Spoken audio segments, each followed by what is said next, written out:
Your contact with this information is no accident. Your search for truth and deeper meaning has led you here. But remember, the truth is not outside you. It comes from deep within you. There is more to this reality than you are being told. And we are all secretly asking ourselves the same questions. Who are we? Why are we here? And what is our destiny?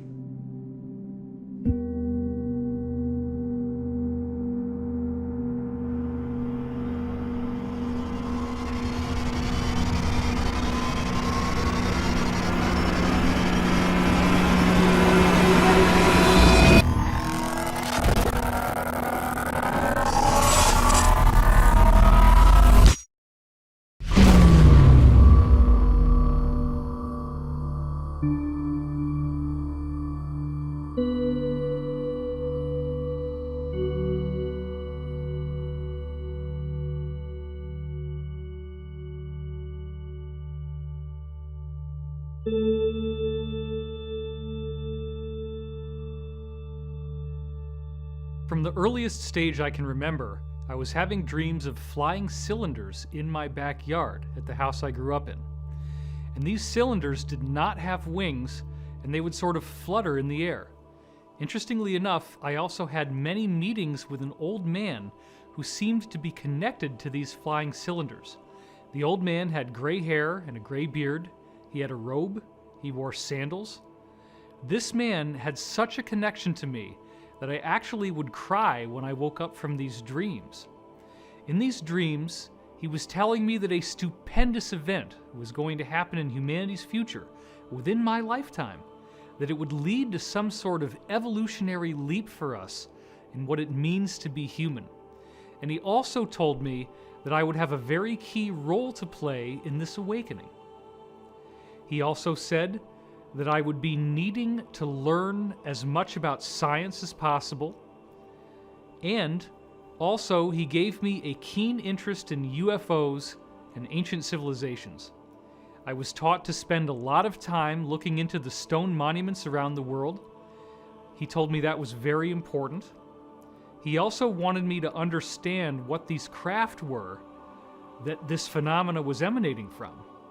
A very powerful event happened when I was 5 years old, where I woke up in the middle of the night and I was floating over my own body. My body was alive. I was floating over myself in bed and I could see myself sleeping. But interestingly enough, my astral form, or ghost body, as I thought of it at the time, had the same pajamas on that I was wearing in the bed. So I'm literally looking down at myself, seeing myself sleep, and I then floated down the hallway, feet first. I felt as if there were voices talking. I felt a very strong energetic presence. And then I stopped at the stairwell that I would normally be walking downstairs through. And at that point, on its own, my body turned 90 degrees and then tilted up on a diagonal angle. And I started to drift down the stairs. As I then surged with fear, thinking, oh my God, I'm dying, the experience suddenly terminated and I was not able to go any farther. However, I've come to believe that most likely I did have more experience after that moment in the stairwell, but that I was spliced back into my body without the memory being retained consciously. As I grew older, this out-of-body experience compelled me to try to get another chance. So for 2 years after this happened, every night I prayed to get another chance to fly out of my body and meet the old man in person, quote-unquote, instead of in a dream. After 2 years, I broke down and told my mother what happened, and she was progressive enough to tell me that what had happened to me was one of a series of things called extrasensory perception, or ESP. So literally, I'm a 7-year-old kid, and I went underneath the stairwell in the basement of my house, and there was a whole row of paperback books, one of which said ESP in big capital letters. The title was How to Make ESP Work For You by Harold Sherman. I started reading the book. I was in 2nd grade. Most kids were reading Clifford the Big Red Dog. I did not understand many of the words, so I had to use context, but I was able to get through the book. For me, Reading people's minds, knowing what they were thinking, that was commonplace. I was very aware of what people were going to say before it came out of their mouth. I was very attentive to the eyes, the body language, the ambiance, and the nuance of a particular environment I was in. All of these things in my early childhood seemed to be anomalous until you started talking to certain insiders, at which point you realize this fits in with a greater mosaic. And it suggests that, like many others on Earth, I'm not suggesting that I'm unique here, there was extensive extraterrestrial contact that still to this day I have not been able to recover the memories from. Everyone in the UFO community is faced with a seemingly outrageous challenge to try to make sense out of the enormity of material that there is to study. How do you effectively navigate a course through an incredible body of material that encompasses many different ancient civilizations that have megalithic architecture or giant stones? How do you bring in the element of secret societies and the occult ceremonies that are taking place within these societies? What is the relationship between those secret societies and the governance of our modern world at the elite level? Is there a deep state? Is there some sort of supranational cult that is actually controlling the world? And then, how does this knowledge gel with the concept of a spontaneous quantum leap in human evolution that could be coming our way? A good starting point for this esoteric investigation is to rethink everything that we thought we knew about history.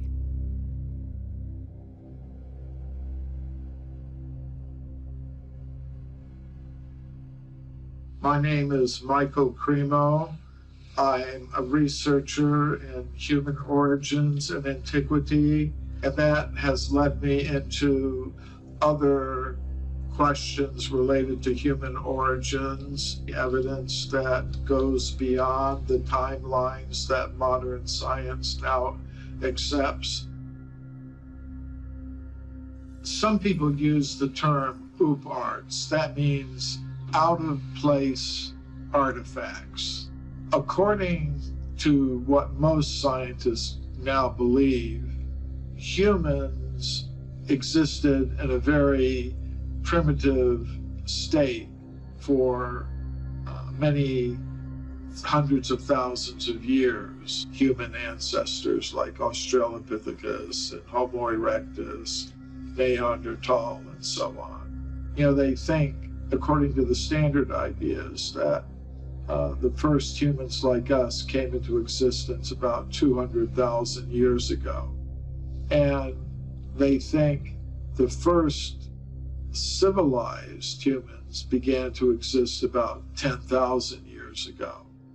But if you look at some of these out-of-place artifacts, you can see some really amazing things. Some of them are pretty extreme.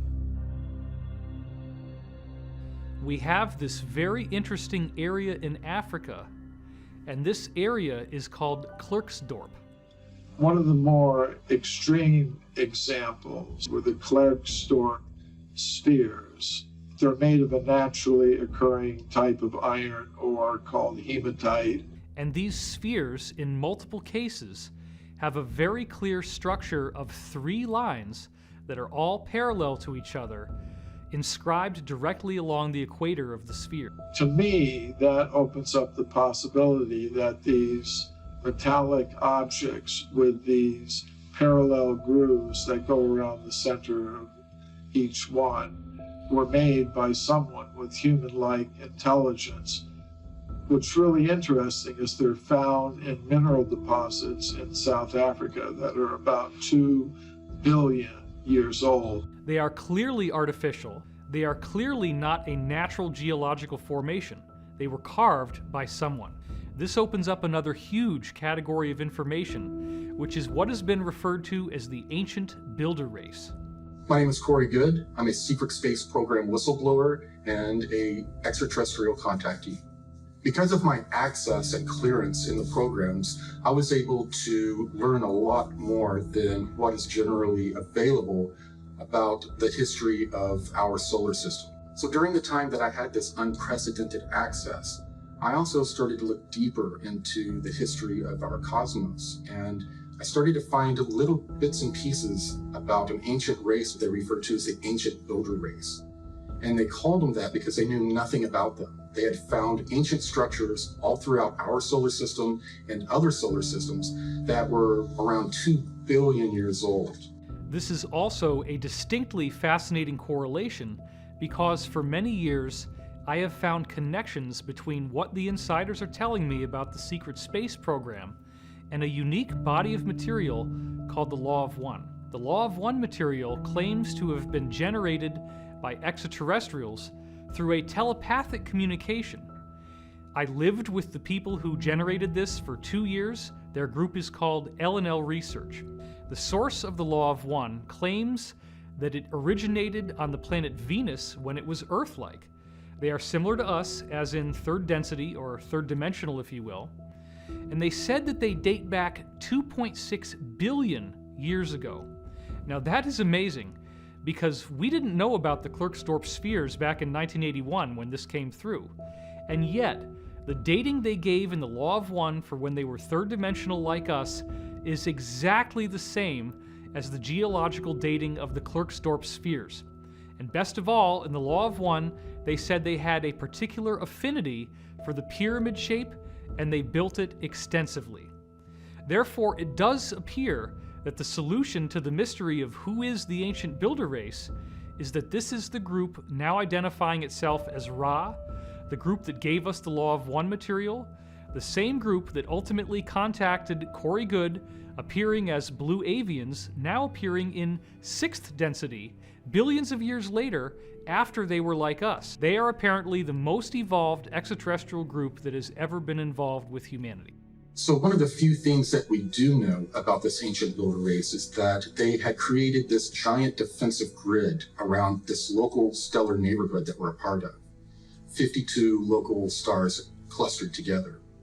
And they had created these giant Death Star types of ships that were the size of moons and planets that set up a grid around the entire local star cluster that prevented any types of intruders from coming in. And this grid was in place and kept our local stellar neighborhood safe from intruders for billions of years. It does appear, based on some very understated things they say in the Law of One, that they had quite the vast civilization, that they spread out to many neighboring stars. This is the ancient builder race. They colonized all the neighboring stars in our solar system. Then you have to ask yourself, what could have survived for more than 2 billion years? Well, this is very fascinating because throughout our solar system, according to insiders, we have a cosmic junkyard. What is the junkyard? It is a collection of crystalline ruins. These ruins are made of a glass-like material, and the material is not actually glass, it is a transparent aluminum alloy. There have already been alloys of transparent aluminum made by various companies here on Earth, and when they stress test these alloys, they find out that they are 5 times stronger in their tensile strength than bulletproof glass. As our secret space program has apparently gone beyond our solar system with reverse-engineered technology similar to what they acquired in the Roswell crash over 70 years ago now, they found that all of the approximately 54 different stars in our own local group of stars, which are all gravitationally connected, every one of those stars has planets and moons and satellites with these same crystalline ruins on them. Obelisks, pyramids, and domes. Fly by the comets, visit asteroids, visit the moon of Mars. There's a monolith there, a very unusual structure on this object that goes around Mars once in 7 hours. When people find out about that, they're going to say, who put that there? Those obelisks, pyramids, and domes only constitute what is visible on the surface. The ancient builder race spent a lot more energy building inside these moons and planets. We're talking about vast regions that are habitable, where all you really need to do is seal off the door to the outside and reintroduce air pressure. And now you have pressurized an environment that can be occupied by human beings. What I believe is that in 1976, when Viking did this incredible reconnaissance in the bicentennial summer, they photographed something that was a mystery, was at the centerpiece of the NASA raison d'etre for going to Mars, the search for life, and they then never followed up. It's a set of pictures, two separate sets of frames at two different sun angles that show a collection of pyramids, an astounding geometric regularity in this layout. We don't have to prove they're artifacts. All we have to do is provide probable cause to suspect they could be, and then the ethics of science say you got to go and test. When you go back to the original NASA imagery of the Martian surface from 1976, there are two frames that really matter. There's 35A76 and there's 70A13. When you compare what is on these two frames, you can clearly see a city of what obviously appear to be pyramids, which apparently again were emulations of the ancient builder race crystal pyramids that they had found throughout our solar system and beyond. There is a gigantic pyramid, estimated to be 1.5 miles wide, and this pyramid is clearly pentagonal, 5-sided. But what is even more fascinating than that is that there are 2 of the 5 corners at the top of the pyramid that are narrower than the others. And when you actually look at the pyramid, it is the 5-star human pattern of the human body. You can superimpose the Vitruvian Man on top of what they call the D&M pyramid on Mars, and it precisely fits. Now, what does that mean? That means the 5-sided pyramid on Mars is anthropomorphic. It is a human image. It is a pyramid built in the image of the human body.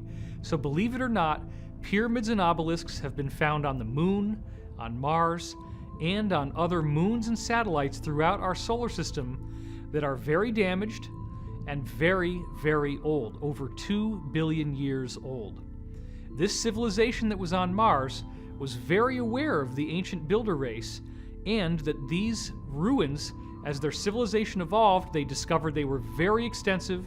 They were always made of this transparent aluminum crystal, and there are many places you can go where you can go inside a moon and find enormous cities worth of space.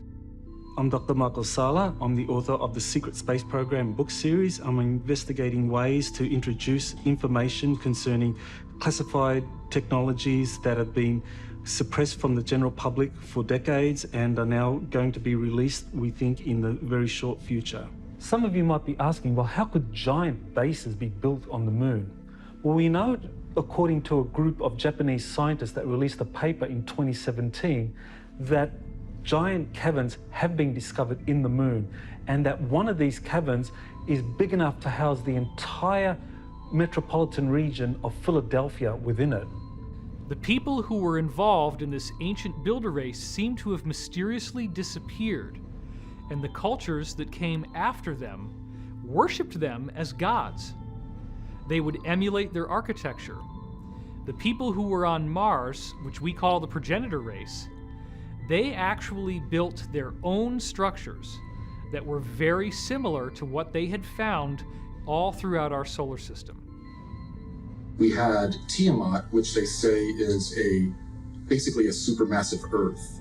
And we had Maldek, which was Mars, much smaller than Earth, but it was behaving as a moon around Tiamat.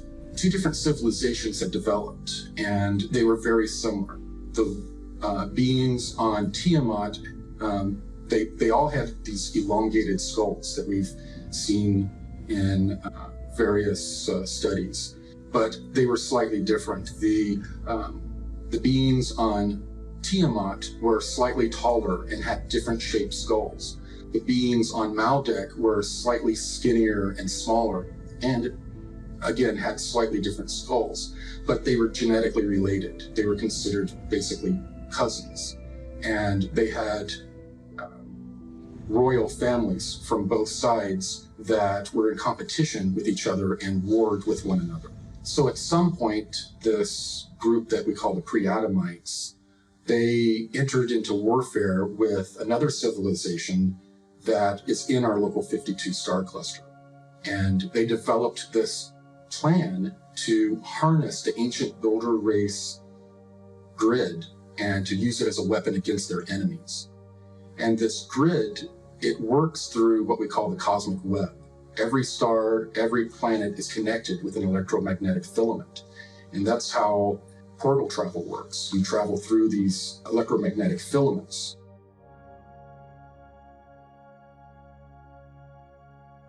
And it's been used by some top scientists.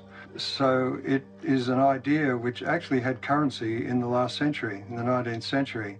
And for those who care to go back into history and look at the major scientific journals of that period, you'll notice that articles on the electrical nature of comets and the possible electrical activity on the sun were topics of discussion. Unfortunately, in the early part of the 20th century, all of that was more or less suppressed. Something that, of course, we're brought up to believe, and that is that gravity is the controlling influence in the universe. It's what causes the planets to orbit around the sun, and the moon around the Earth, and to cause the tides upon the Earth. All of that is true up to a point, but the thing to remember is that basically there is no understanding of gravity. Einstein's theory doesn't explain gravity. It has matter somehow affecting space in a way which is completely unphysical, in other words, warping empty space. There's no explanation as to how this might happen or what it even means. So we have more equations, but without any real meaning. What I'm suggesting is that we don't have an explanation for gravity, and until we do, we will not understand the limitations of that theory. 2017, on my website, I released 2 DIA reference documents that had never been released before. These documents were given to me by Washington, D.C. Beltway insiders, and they wanted me to release them on a certain date. My name's Jordan Sather. I'm an internet influencer, speaker, and journalist. So the interesting thing about these particular DIA documents, these documents that were written for the ATIP program that the DoD conducted between 2007 and 2012, these DIA documents, we've never actually been able to read them in the public domain. What's really interesting is that at the end of 2017, Corey Goode had actually released 2 of these 38 DIA scientific papers to the public in full.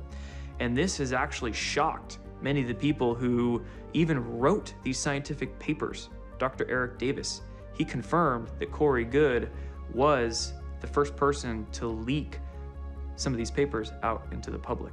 Corey Goode is unique because he's the first person that I know of that is both a contactee, someone who has had extensive contacts with extraterrestrial civilizations, while also being an insider of actually having worked in some of these compartmentalized programs. And what's even more significant about him is that he is trusted sufficiently by insiders to be given some of these documents, some of these defense intelligence reference documents, to basically release to the general public to get people up to speed with the possibility of these kinds of advanced technologies existing. These DIA documents support the idea that wormhole travel is actually possible through the cosmic web. Using this same web is how the ancient builder race built this galactic protection grid around our local star cluster. In this case, the pre-Adamites were trying to weaponize this natural system. And what they tried to do is use this feedback from this grid to cause the star of their enemies to go supernova and to then destroy the civilization. But they didn't time it right, the way that energy passes through this cosmic web, and they chose the exact wrong moment, and it caused our sun to superflare. And when it did, it destroyed Tiamat and ripped the atmosphere away from Mars, and it then also affected the atmosphere of Earth, and all of the other planets, their trajectories changed in this event. The most important researcher supporting the exploded planet hypothesis is Dr. Thomas Van Flandern, and he was the head of the US Naval Observatory in Washington, D.C. And he came up with this theory that between the orbits of Mars and Jupiter, the present asteroid belt, there was once a super Earth, a very large planet that was in that orbital region. And he came up with a paper that actually explained how this planet existed at some point and how the asteroid belt is evidence of this planet's destruction through events that we could only speculate about. And Dr. Thomas Van Flandern supported this exploded planet hypothesis by studying the geology of Mars. And what he found was that half of Mars was basically 20 miles thicker than the other half. And that was evidence of it facing this exploding planet and receiving all the debris, and that this was also an explanation for why the atmosphere of Mars was suddenly evaporated hundreds of thousands of years ago. And I heard about it in secret programs that did much more research than what Tom Van Flandern had access to, and the code name for this was Brilliant Pebbles. One of the fascinating things when I first met Corey Goode was that he knew what the code name Brilliant Pebbles meant without me having to tell him. I had already written it up, I already had recordings of people telling me this name. So in the 1980s, scientists wanted to know what used to be where the asteroid belt is. They knew about Tiamat, but they didn't think there was enough debris there to actually corroborate that there was a planet there at one time. They developed this algorithm that traced back over time where these pieces would have been joined and would have been one piece, and where mathematically all of the other planets would have been. And they were able to extrapolate that yes, there was a planet that was in that location, but most of it had been blown further out of the orbit. Interestingly enough, though, there was a project Brilliant Pebbles in 1987 by the beginnings of the secret space program, SDI, enacted by President Reagan, that had to do more with a missile shield. And often they would reuse, within a certain set of programs, they will reuse a program name so that they have plausible deniability of higher, more secretive programs. They would layer them within the same name. And that way, if someone would mention Brilliant Pebbles, one of the scientists would be able to say, oh, no, that just had to do with a missile shield. It had nothing to do with anything extraterrestrial. There's a CIA document that actually has the transcript of a remote viewing session where the remote viewer was asked to look at what happened to Mars just before a cataclysm that occurred up to 1 million years ago. And Joseph McMoneagle was the remote viewer who looked at Mars at the time of it undergoing some kind of planetary catastrophe, probably associated with the exploding superplanet. What he saw was that these surviving Martians getting on these spacecraft, on these planetary arcs, and evacuating to another planet which had a very equatorial region with volcanoes and so forth. This is where the Martians evacuated to. So after the great destruction of Tiamat and Maldak was damaged beyond repairing itself, these pre-Adamites took the moon as a giant ship, a giant conveyance. It was also in the vicinity of Tiamat.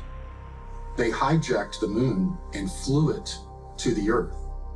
And they tidal locked it with the Earth to keep it in place. And they lived on the moon for thousands of years, observing the culture, the development of civilization going on the planet below, and at the same time having certain colonies down where they knew where ancient builder race remnants were. The survivors of the catastrophe who were inside Earth's moon then suffered another massive cataclysm 55,000 years ago, and we now know that this was caused by a solar flash, a massive emission of light, energy, and matter from the sun. Part of the problem when you have these solar flashes is that in addition to an enormous heating of the atmospheres and even the surfaces of planets, which could be up to 1,000 degrees Celsius. We're literally talking about a heat that can melt stone. You also have the sun throwing off a great deal of debris, a great deal of chunky, molten material that will physically strike the surface of planets and moons. This solar flash is what now is being called a micronova. A supernova is where a star completely explodes and nothing is left except for a red dwarf or a brown dwarf. Whereas the micronova causes an incredible flash to occur, but the star maintains its stability and structure in the aftermath. The latest NASA research that's only come out in the last year proves that there are multiple documented examples of micronovas everywhere we look. This is not uncommon. Stars do this naturally, and it is a very normal aspect of a given solar system. So after these pre-Adamite groups from Tiamat and Maldek had moved to the moon, they were there for thousands of years. And as we know now, the solar system goes through a cycle of destruction. We had another solar event that wreaked havoc on the moon. It would appear, based on historical records, that the people living inside the moon did not know that this solar flash was going to happen. It was being kept secret from them by their own governmental elite. I once had an insider who we call Bruce, who described that his faction of the military-industrial complex was only able to go inside these inner passageways in the moon a total of 6 times on covert missions that they sent people in through.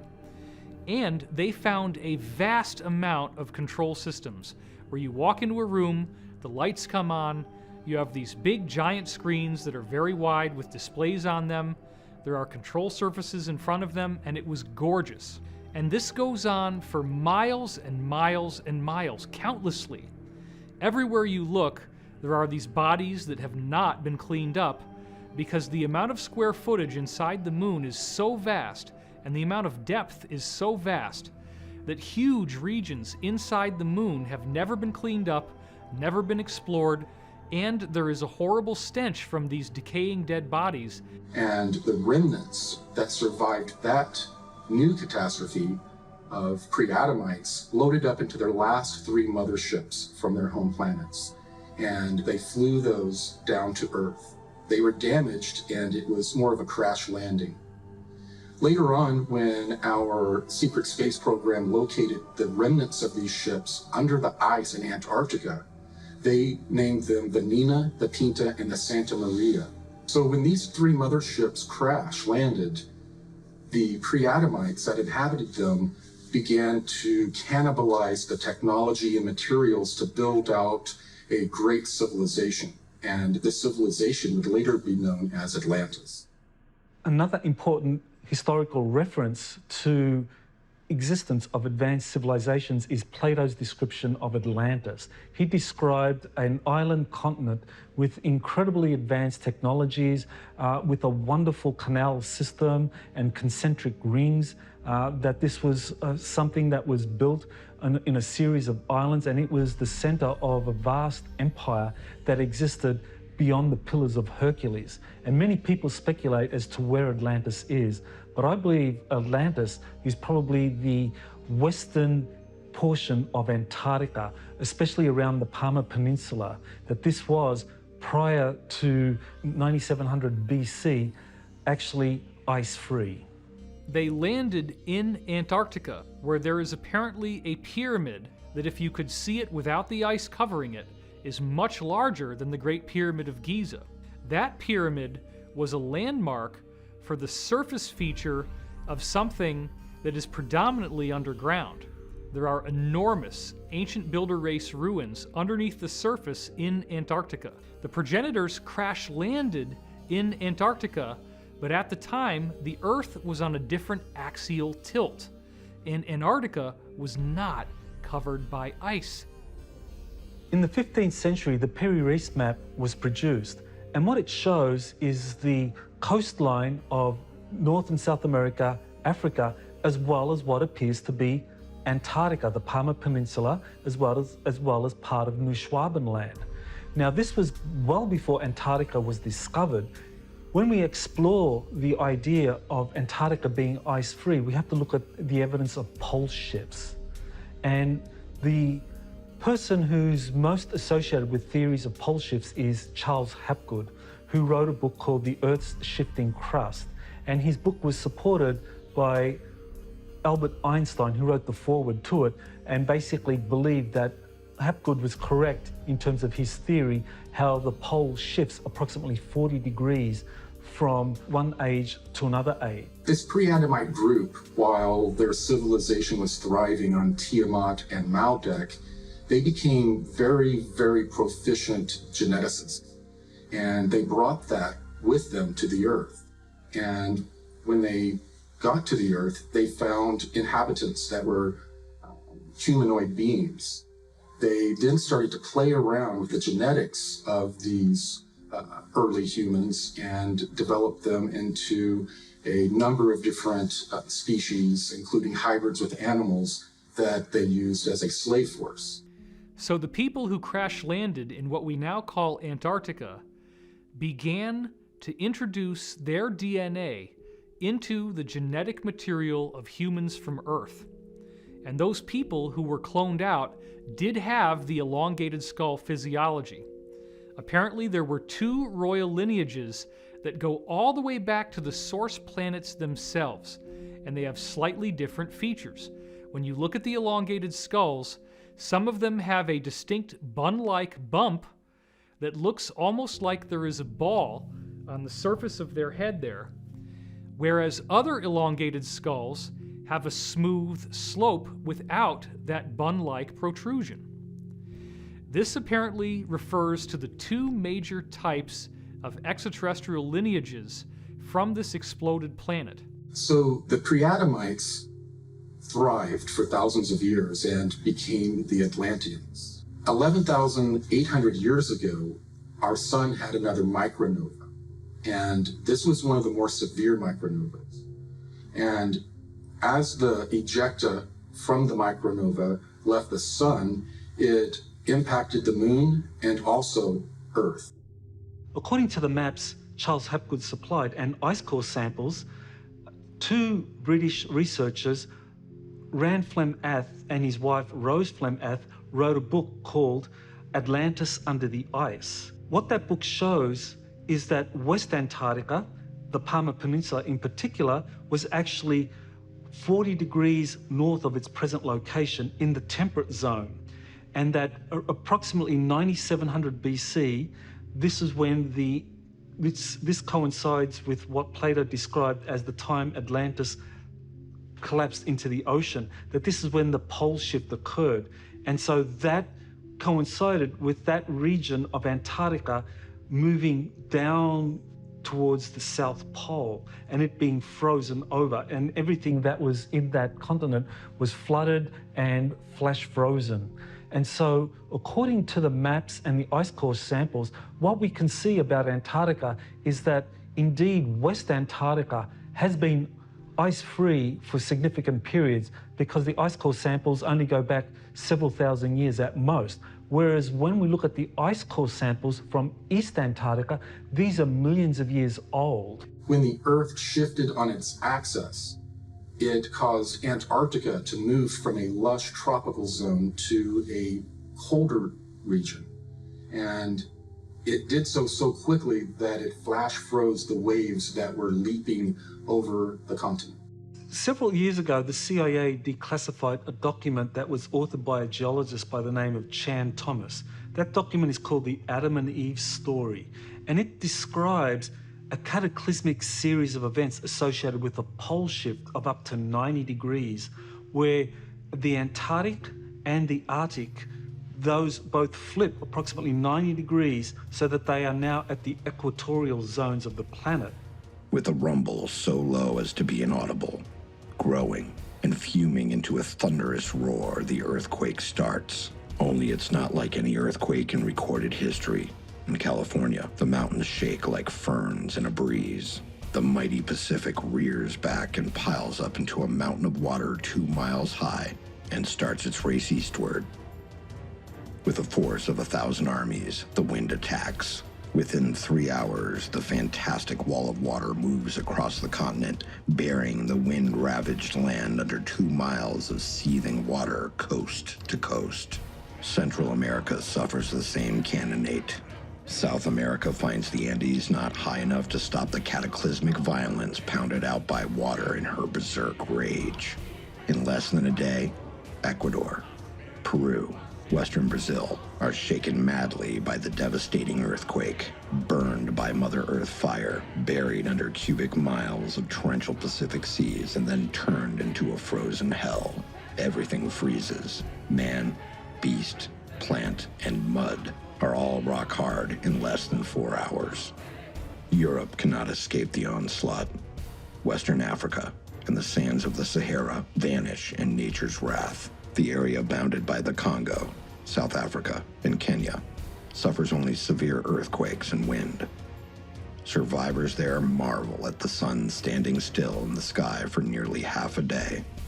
As the Arctic basin leaves its polar home, eastern Siberia, Manchuria, China, and Burma are subjected to the same annihilation as South America: wind, earth fire, inundation, and freezing. The Bay of Bengal Basin, just east of India, is now at the North Pole. The Pacific Ocean, just west of Peru, is at the South Pole. Australia is the new unexplored continent in the world's temperate zone, with only a few handfuls of survivors populating its vastness. The cataclysm has done its work well and drives the pitiful few who survive into a new Stone Age. Once more, the Earth has shifted its shelf, with the poles moving almost to the equator in a fraction of a day. Again, the atmosphere and oceans, refusing to change direction with the Earth's shell, have wiped out almost all life. After this tumble, we'll join Noah, Adam and Eve, Atlantis, Mu, and Olympus. When we look at ice core samples, it doesn't support a pole shift occurring to that extent, not 90 degrees, but certainly 40 degrees or less. That's what the ice core samples support. These cataclysms would result in large loss of life throughout the planet, and that there would be portions of the planet, however, that would escape the worst of these winds and of these tsunamis, and those would be the survivors that would build civilization again from the ashes of that great catastrophe. Thanks to the insider testimony of Corey Goode, we have now discovered that the people with the elongated skulls are survivors of a catastrophe that took place in our solar system. And what I find uniquely fascinating is that once they crash-landed on Earth 55,000 years ago, they quickly made a treaty with each other. Even though they were at war, they decided to coexist on the Earth. One lineage said, "We will take what we would now call Africa and Europe." The other lineage said, "We will take South America, North America, and the eastern half of Asia." Now, what I find particularly intriguing is that when you look at the pyramid architecture that occurred in the aftermath of this treaty, there are slight variations. Each of these original lineages had unique styles to their pyramids. Let's talk about the pyramids that you see in Egypt and throughout Africa, and how those pyramids have smooth walls going up that are very distinctly not terraced. Then, when we go to Mesoamerica, we notice that there are distinct differences in the architectural style, where now you have step pyramids, which almost consistently show different courses. Officially, they've been programming us that pyramids are built in Egypt and Central America. And that's wrong, because the pyramids have been built on all 6 continents. Probably at this moment in time, there is no living soul who have visited and investigated more pyramids than myself. In China, 250 pyramids near the city of Xi'an. We have pyramids in Indonesia. Our friend, Dr. Danny Hillman, discovered pyramid in western part of the island of Java. It is known under the name Gunung Padang, the Hill of Light. Cambodia, Southeastern Asia, the Koh Ker in the northeastern part of the country, a beautiful pyramid. Australia, 2 hours drive from Brisbane to the north, Gympie Pyramid. In Africa, 155 pyramids. The island of Mauritius, 4,000 kilometers away from the African continent, in the middle of the Indian Ocean, 7 beautiful stepped pyramids. More than 300 pyramids in Peru. And then Tucumã pyramids in the northern part, more than 200 of them. The biggest one, of course, Huaca del Sol, the Pyramid of the Sun, near the town of Trujillo. There are probably well over 100,000 pyramids, maybe up to 500,000. But more than 97% are still hidden in the jungles and forests. At Angkor Wat in Cambodia, we have a very unique outlay of different pyramidal type sites. And, according to the work of Graham Hancock, those different architectural sites, although they appear to be randomly positioned, actually align with the constellation known as Draco. And what's best of all is that there is a drift in the Earth's axis called the precession of the equinoxes.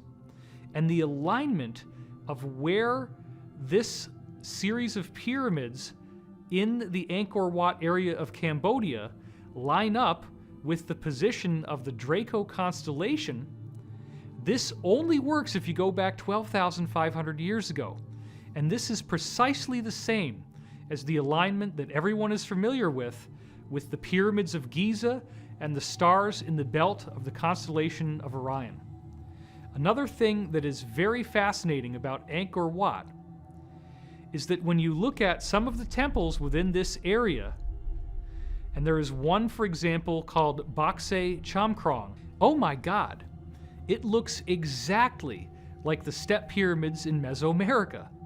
As you look at this overlay, notice the perfection of how these two different pyramids fit together. This is not a different society. This is a unified culture. But wait a minute, we've got Mesoamerica and we've got Cambodia. They're separated by the vastness of the Pacific Ocean, and yet they're using exactly the same architecture. The elongated skull physiology has been found all over the planet. We see it in Boskop, South Africa. We see the same type of remains being dug up in a dig in Siberia in a town called Omsk. We also saw reports that the Mongolians, or the Huns, as they conquered going west, had these strange elongated skull features as well. We see these skulls in the tombs of the elite in Europe. And then, interestingly enough, you have a different strain that we find in the Americas, both north and south. I find it very fascinating that this evidence is hidden out in the open.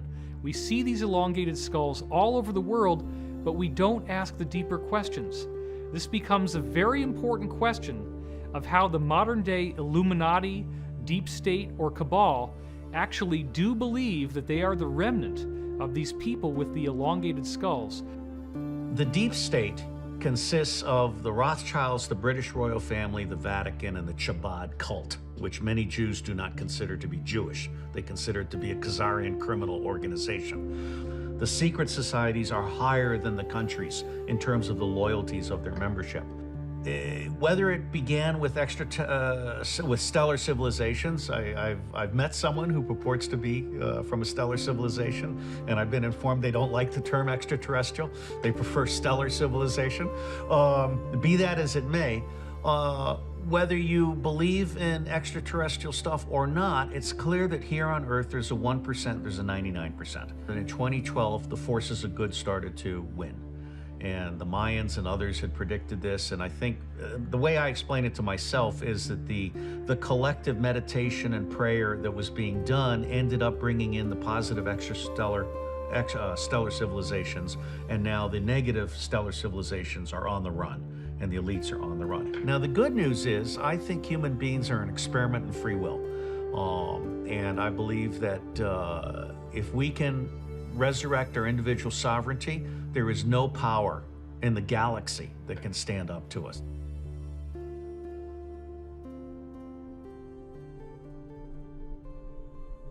As I got older, there was another series of high strangeness events that took place. I was often having high fevers as I grew up. And these fevers were correlated with two distinct phenomena that would always happen. The first thing is that I would have a very strong sense of pressure in my ears, and I would start yelling to try to get over the sound. The other thing that would happen is I would get geometry in these hallucinations during the fevers. I would feel as if the world around me had been turned into geometry. I would see strange geometric patterns like mandalas superimposed over everything. This was not at all enjoyable. It was very unpleasant. I would be screaming, and my mother would have to calm me down. As I got older, I discovered that those fevers were most likely an extraterrestrial phenomena in nature, that there was something going on. The way these extraterrestrials on the benevolent side change our DNA is through a virus. Now remember, what does a virus do? It defeats the cell wall and injects its own DNA into your cell. You can take a cell that defines who you are with its DNA and inject new code into it with a virus. I remember having dreams where I was seeing benevolent, ordinary, human-looking people like the old man in robes coming into my space, landing in this roughly bus-shaped craft in my yard, bringing me on board, and actually giving me these injections of these viruses so that my DNA could be modified and upgraded. I would wake up in the middle of the night. I would be on some sort of program that I didn't consciously have any objection to, where I felt like it was time to go to school. I would walk out the side door like it was time to go to school, but I would notice that everything was black, and I'd say, what the heck is going on? I'd turn around and go back into the house.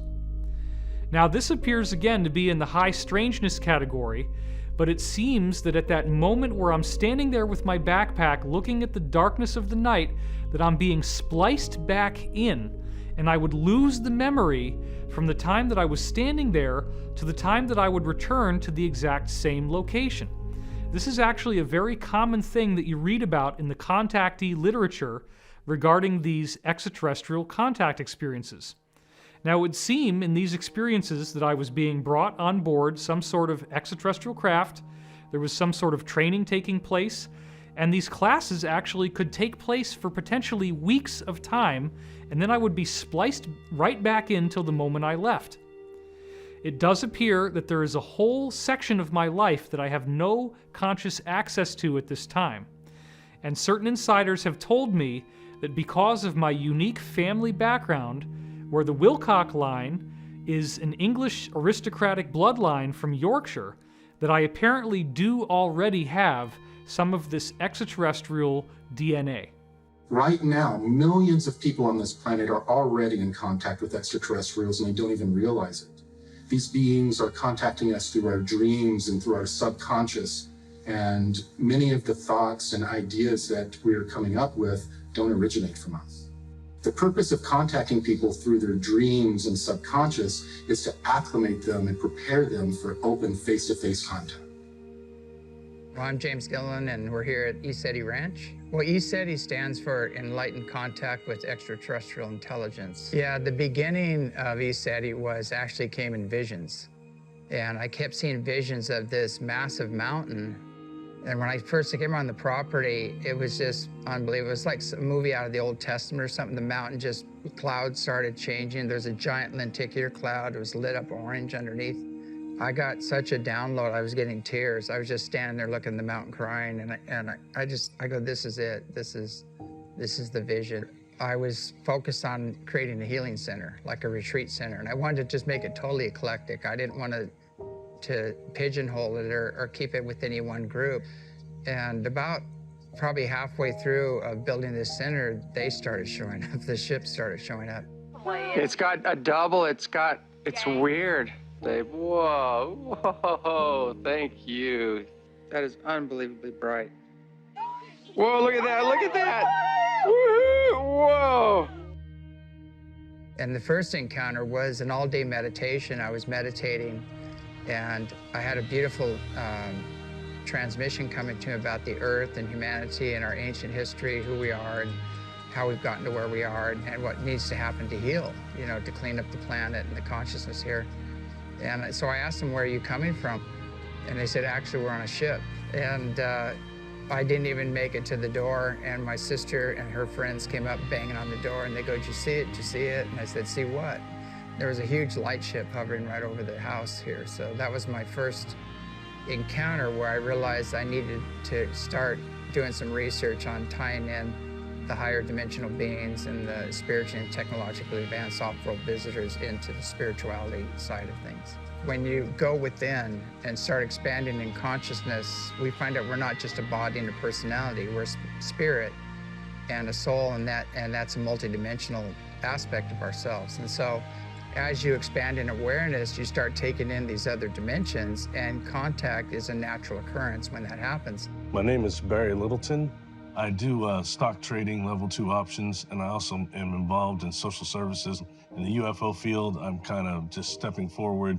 It started off with childhood experiences, so that's one of the things, but then I went into what I call adult onset experiences, which included missing time. So we're looking almost 20 hours of my life was missing behind being upon board these ships. When I talk about it now, it sounds very uniform, but it took a lifetime to put the pieces together. Instead, I was more into hiding it to a degree and trying to just be normal and whatever it took to kind of try to blend in instead of talk about these experiences, anything like what I'm doing now.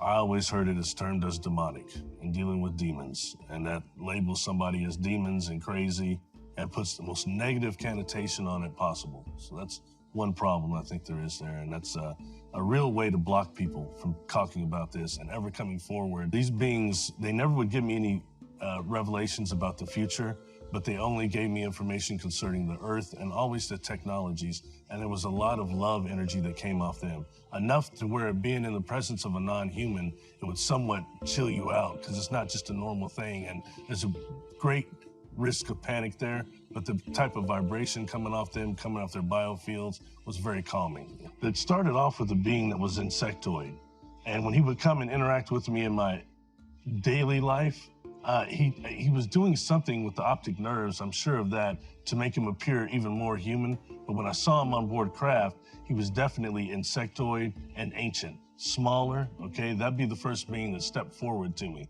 There was another one stepped forward that was Mana, but it looks like Earth's brain coral is the way this being's head looked, okay? And taller, but very peaceful and also very scientific to a degree. I've also seen small blue beings that claim to be from Andromedan, maybe about 2.5 feet tall, I would say. And those are some. And then there's the other portion that I had a hard time dealing with, because there's no frame of reference for this, is that beings that are on board these crafts that are non-corporeal, non-physical, they have different containers for their consciousness, like plasma or light configurations. The inside of the crafts themselves that I've seen look like type of a fungus, a type of a hard mushroom that's slightly different. So that told me that these craft are actually organic. If we're gonna become a type 1 civilization, we need to start just not incorporating the spiritual, but also the organic components into our space travel, definitely. I believe what is happening on the planet right now is a shift in consciousness. And meaning not, I've heard it called other things such as ascension, we're gonna go to another dimension. I've heard all these things, but I think in reality, it's a shift of consciousness. Because at least in my opinion, 85 to 90% of our population has had extreme contact, but they can't remember it. They're unaware of it due to the fact our perception is so molded. Internet has helped with starting communication amongst what I call melanin-dominant contactees, experiencers.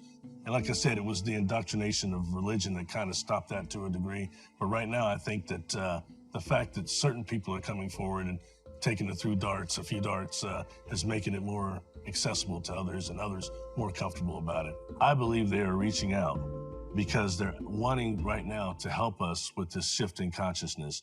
And what has been shown to me is humanity does have a type of free will, but we're not going to be allowed to destroy the earth anymore. Yeah, my name is Robert Salas. I'm had experience in the 60s at Malmstrom Air Force Base as a missile launch officer. When this incident happened, right afterwards, we were ordered to sign a non-disclosure statement, and that had very strict penalties if we broke that. The incident was classified. However, since it had been a long period of time, they were going to declassify what I'll call the Echo flight shutdown of 10 missiles. The Echo flight incident happened March 16th, 1967. Ours happened 8 days later, March 24th, 67. In addition to that, there have been many other incidents involving UFOs at nuclear missile sites. It happened again at Minot in 1968. It happened at Whiteman Air Force Base, right, and other bases, similar incidents. It took time to get to the point where I realized that we were certainly not alone in the universe. And I had plenty of time, of course, because I couldn't talk about it.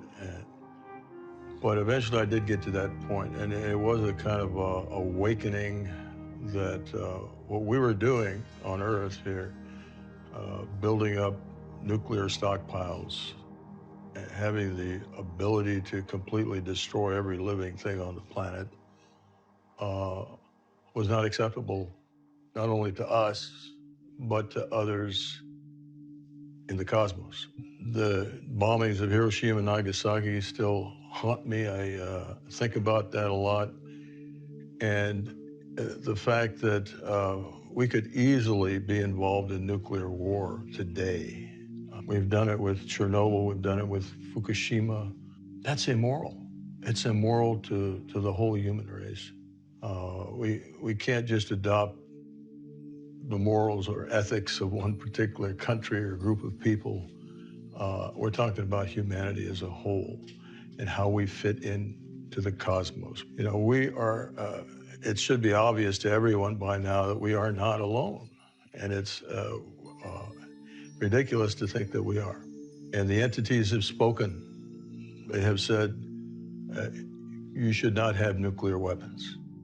My name's Peter Maxwell Slattery, and I'm from Australia, and I'm a lifelong experiencer with probably the largest catalogue of UFOs, paranormal activity captured on camera and video in the world. There's so many different types of crafts that I've filmed, whether they look like they're plasma, they're morphing, changing shape, these egg-shaped type crafts, pearls, and that's, you know, we look at the translated word of Buddha, they talk about pearls in the sky that brought the gods down to earth to visit man. I've always been an experiencer since a young age. It started off with telepathy. Not long after that, I started to see grey aliens, but they were white. I didn't know if they were alien, you know, angels, demons. I just didn't know what it was. My journey with coming out about my experiences was the hardest thing I have and ever will do, in my opinion. I've been shot at. I've had death threats. I get hate mail almost on a daily basis. And I didn't ask to go on the news or to talk about this.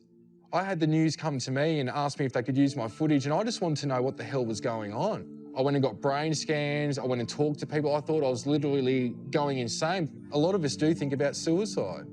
We think about just going away and never ever seeing anybody ever again, or just completely forgetting about this reality and going back to a 3D life. To tell my mother and father, my brother, my stepbrothers and sisters, friends, I was sort of stupid to some extent, thinking people are just going to believe this because I experienced it. Because when it's happening, it's like, you know, the world needs to know this. This is the most important subject. It goes through everything to do with energy, agriculture, society, everything we can think of, space travel, our consciousness and how we treat each other. This, hands down, is the most important issue. Every aspect of your reality changes when you're experiencing what I call multidimensional reality. An experience that I've had that really touched my heart with the start of all this was I was in my lounge room and broad daylight, middle of the day, and I was approached to what I can only call is liquid blue light beings. Now, before this experience, I'd seen these liquid blue light orbs coming in and out of my house. I didn't know what it was, but one day they appeared as 7-foot tall light beings. They were all male, they were all female, and the information exchange from that experience, it didn't last too long, but there was like, it's almost like somebody stuck a USB stick in your consciousness and all this data, imagery, information of a wide range of scope on different aspects of not just humanity, but who we are, where we come from. All this data just came flooding in. But the information from this being was relating to who I am, that I need to wake up and remember who I really am. It comes down to something that I call Operation Starseed. And why I say starseeds, not just are we from the stars, we are from Source, an overall collective. They showed me the makeup of this reality. I've shown other universes, and each universe we could call Source or God, and it had its own planes and dimensions that created another super intelligence. These universes were cell of a bigger intelligence. And so from that understanding and that experience, they were showing me that we've come down the planes and dimensions, the strongest souls right now, to help uplift the consciousness evolution here. We're here for conscious evolution to help humanity help themselves. So what we have on Earth is a wide variety of different extraterrestrial races who cherry-picked DNA from all over the galaxy. Let's look at this particular population. Let's look at this particular population. They're all fundamentally human, or humanoid at least, because that's a constant throughout the galaxy. But this particular human race has a spiritual sense. This particular race has telekinesis. This particular race has telepathy, or has some sort of unique resiliency. And can we chop that out and then make our own designer humans who have the best of everything we can find all throughout the galaxy? Over 60 of these genetic farmer race groups came together and formed a super federation. And this super federation was formed to help them manage this great experiment that was made up of 22 different genetic experiments on human beings on this planet. Some of the examples of how they would make these genetic changes is that they would use viruses as delivery systems. They would make changes to certain genetic markers or genome in this virus and use the virus as a delivery system. And not only did the virus deliver the genetic changes to the civilizations they were working on, but they also were used to cull off the weaker genetics and allow the experiment to thrive. These genetic programs were developed to boost or enhance the natural evolution or ascension of the beings on the planet. And what they would do is they would take a genetic approach where they would tinker with our genetics. And instead of allowing eons of time for genetic changes to occur, they would cause them almost instantaneously.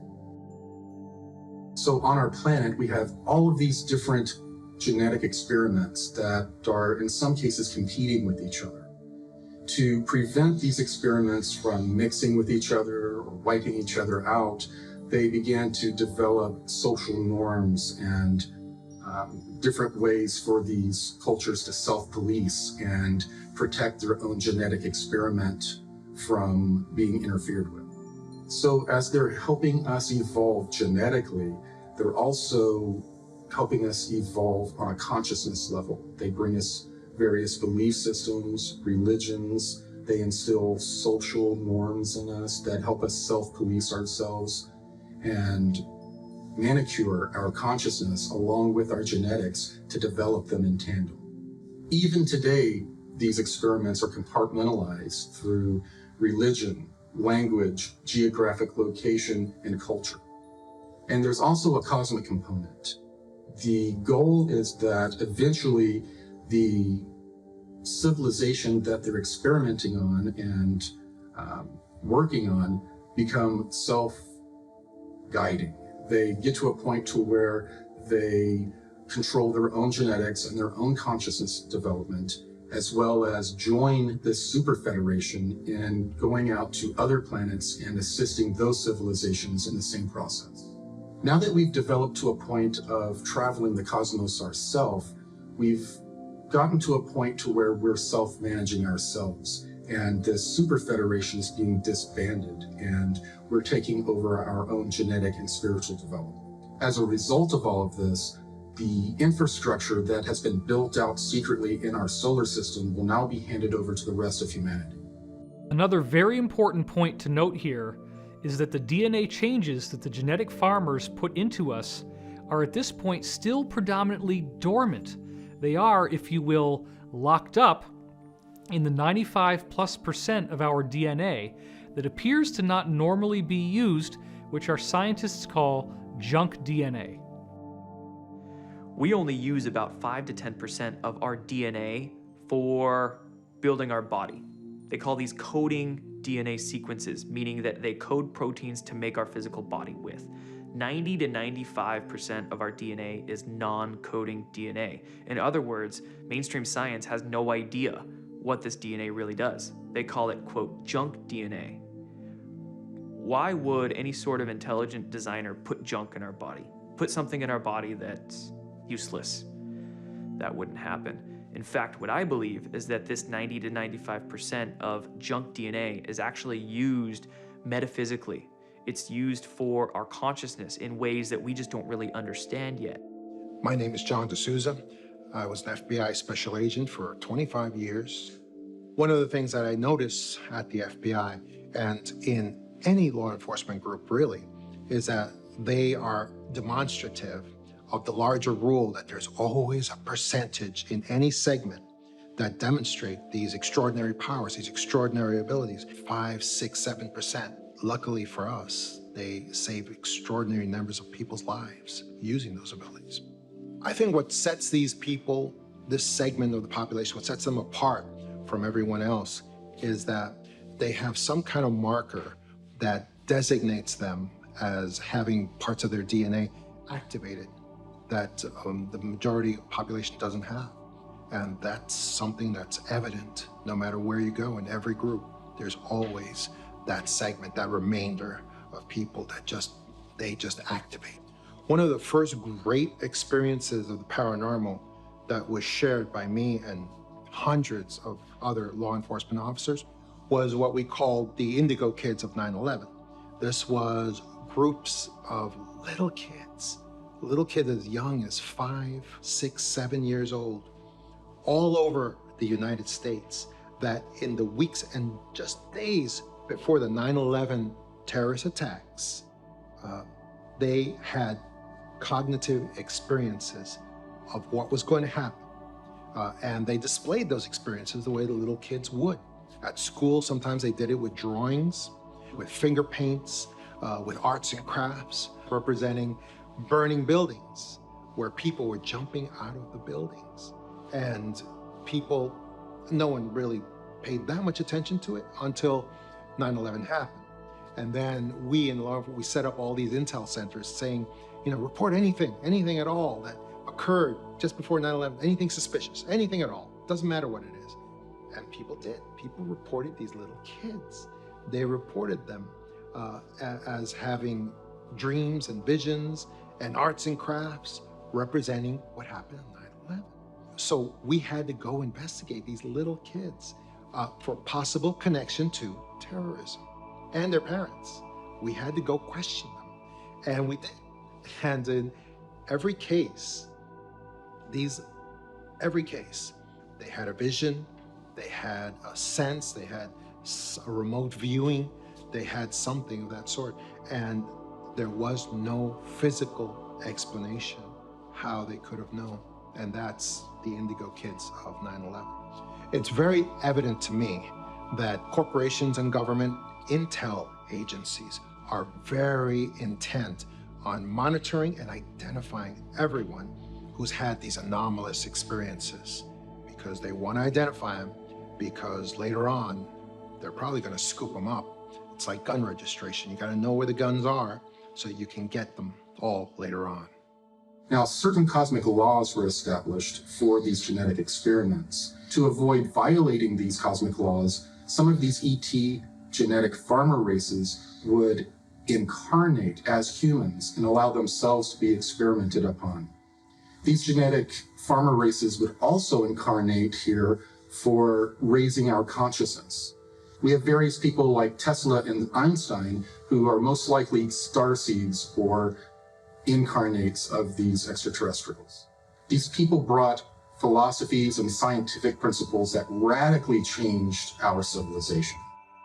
One of my favorite quotes from Nikola Tesla is that he said the gift of mental power comes from God, the divine being, and if we concentrate our minds on that truth, we become in tune with this great power. So I think what Tesla was trying to tell us is that there is this sort of divine intelligence out there that every single one of us has access to if we choose to access it, if we do what's necessary, if we open our minds up to access or to tap into that greater intelligence. According to the different contactees that I've interviewed, basically what we're witnessing at the very moment is a temporal war between different extraterrestrial groups. There's a positive extraterrestrial group, predominantly human-looking, that basically want us to develop our civilization along the path of an ethical, responsible civilization where we basically become part of a galactic community. There's another extraterrestrial group that are aggressive and they want the Earth to be basically develop along the lines of a tyrannical civilization. In a way, these 22 experiments were similar to competing term papers. Each of these races were trying to make their experiment the one that came out on top. So they would often sabotage each other's experiments. And one of the ways they did this was to manipulate time. And this is what led to the Mandela effect that we're experiencing today. The Mandela effect is this idea that people have different recollections of historical events. The most famous one is some people remember Nelson Mandela dying in prison and others don't. What the Mandela effect represents is it's an echo of this temporal war that different extraterrestrial groups are trying to take us down one timeline or the other, depending on which faction is dominant at any time.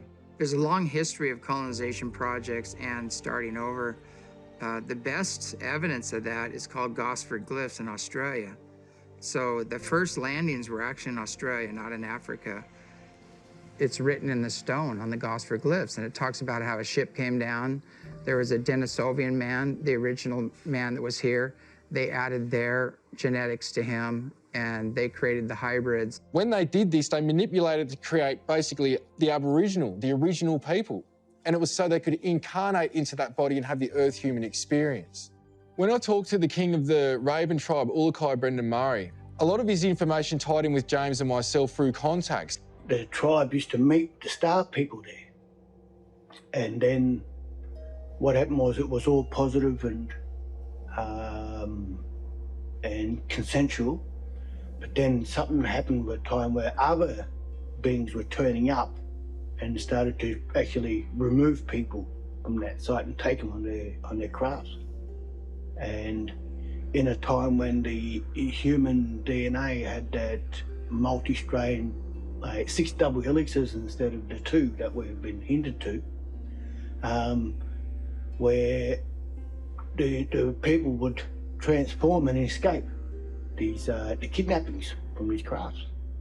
And the older people informed me that they were taking people off to other continents and creating new humans out of our DNA here. And it was a group from the Orions who were meant to be coming and doing the kidnapping. A negative ET group. Right across this continent, the DNA become attached to the land and the land attached to the actual DNA. We are no different to the planet itself. We're just a fractal. I know that there was 7 major forms of our DNA created in the first place. And I know that some people talk about when there was 7 major forms of DNA was first created, that they created another, like a future form of another 5, like semitones, for the development of the interbreeding, so that when these different physical aspects come together to create new life, then the soul structure was different as well from the previous generations. So that soul structure was already implemented in the ethos. So it's like music, there's 7 major tones, 5 semitones, which makes 12. The creators understood that there was a time when these 7 major forms of humans were going to start to mingle, and so they allotted these 5 extra tones or semitones for them people to be interbred with and to become interracial. Now, a lot of elders, whether it's in America or Australia or other cultures, they talk about that they were seeded by the Pleiadians. We also have a lot of rock paintings and cave art depicting what we call the Wandjina, the sky beings. My name is Clifford Mahudi. I'm a Zuni Pueblo Indian, and I have been working to get a lot of information among the indigenous groups, especially the North American Indians and our neighbors to the south, our brothers and sisters, the Mesoamerican Indian people. And I'm doing this because it is about time that we start gathering the information to convey and pass on to future generations. The origins of those protocols were provided by what, again, we call the star people, or are the spiritual people from different realms, primarily from what we call the sky people, and also the deities that they brought in from other parts of the cosmos. They were put in place so that they have one way of worship. If you look at it in terms of the origin of what we are going, we started out is that technology and spirituality were in connected, real tight in the beginning, and throughout the ages they separated technology away from the spirituality, and then it becomes a hard science. And somewhere in that path, man invented religion. Religion was primarily for 3 basic reasons. First of all, was fear, and of course the other one was control, and the third one was greed. And so it worked against spirituality. The indigenous community had technology that was performed through the conscious methodology. For example, there was remote viewing. I'm John Vivanco, and I've been in remote viewing for over 20 years. I was working in a civilian think tank. We were civilian operation, yet we were utilized by some of those in government. And usually the stuff in government was bizarre things. It was never normal type stuff. There's one case that we've really dug into, and that's the case of J.C. Brown. He claims that he came across a cave that went, 11, 14 miles underground. And he came across what he called the village, eventually he called the village, which was these cutout rooms. In these rooms, he found giant mummies that were up to 12 feet tall. We decided to take this case, see if we can find out first if it's real. What's going on here? Digging into these giants, we went further, right? So we also go and we identify the location where we can find them, the whole 9 yards. But as far as the giants are concerned, these are from an ancient civilization. These beings have been on Earth for a very long time. When we looked at where they originally came from, it was a seeding on one side, like humans, for instance, and then alien intervention, where they had genetically manipulated this species to be the way they are. And what happened with them was that there was a major cataclysm. This is probably around the time of the flood, so they were still around. And a major cataclysm occurred, especially up in the flooding, up in the Pacific Northwest, that wiped them out. And this cave system that these guys went to, these giants went to, was them trying to escape. and get out of the way of this cataclysm. Now, you had humans who survived this cataclysm. Whenever the Earth would have a catastrophic episode, these genetic farmer races would take the civilizations they were experimenting on underground to protect their experiments. You've got petroglyphs up in the Lava Beds National Monument in Northern California who they're describing the cataclysm. They're describing something that happened with the sun that destroyed a huge part of the Earth. And so these giants were wiped out in part by that and in part by, well, Native Americans. I mean, they hunted them down and they killed them. And I don't know how intelligent the giants were. We don't get them as being extremely intelligent. We get Native Americans, Native Indians, humans, this new version of humans as being extremely intelligent compared to them and able to just eradicate them because these giants would end up eating them. They would capture them and eat them. We looked at the reality of his find, and then we also looked at what he was doing at the moment he claims that he found it. And those two things lined up. So we're getting giant mummies. We're getting weaponry. We're getting strange symbols on copper plates. Everything that he claimed that he found, we saw in our remote viewing data. There's copper scrolls are 20,000 years old. They've been dated. And it took me 42 years to decipher not even 15% of it, maybe less than that. Why are they hard to decipher? Because they're in a different language. They're in a vibrational language that you read it with a wet finger, and you're taught that chant, and you chant it over and over and over until that almost like Braille. When you go over it, you feel a slight tingle on your fingers. And you keep translating that, and a picture forms in your, it's not even your mind, outside your mind. So when I run my hands over, there's a probably 4,000 to 5,000 flips, I would call them. They're triangles, and they have different symbolism on it. So you touch the symbolism, it brings you into a library.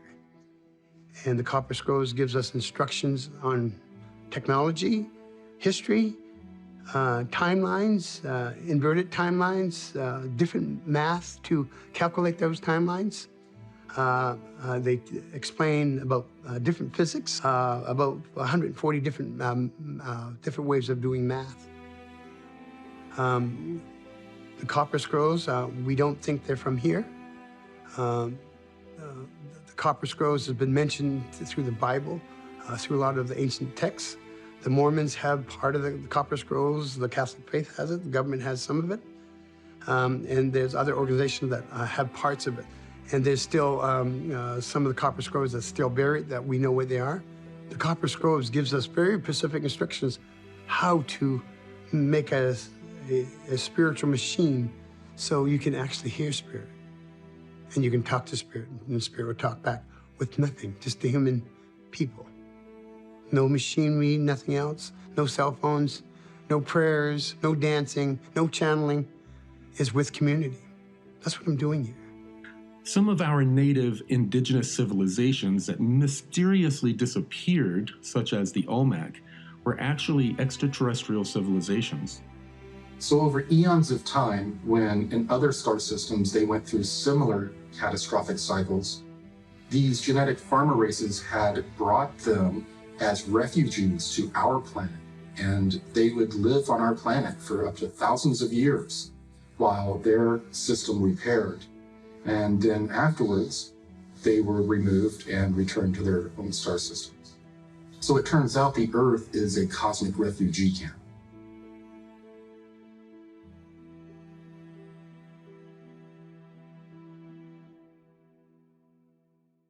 So the things that we see in the Bible as apparently metaphorical are actually real stories. They are real pieces of information. And this, I believe, includes the idea of Jesus arriving.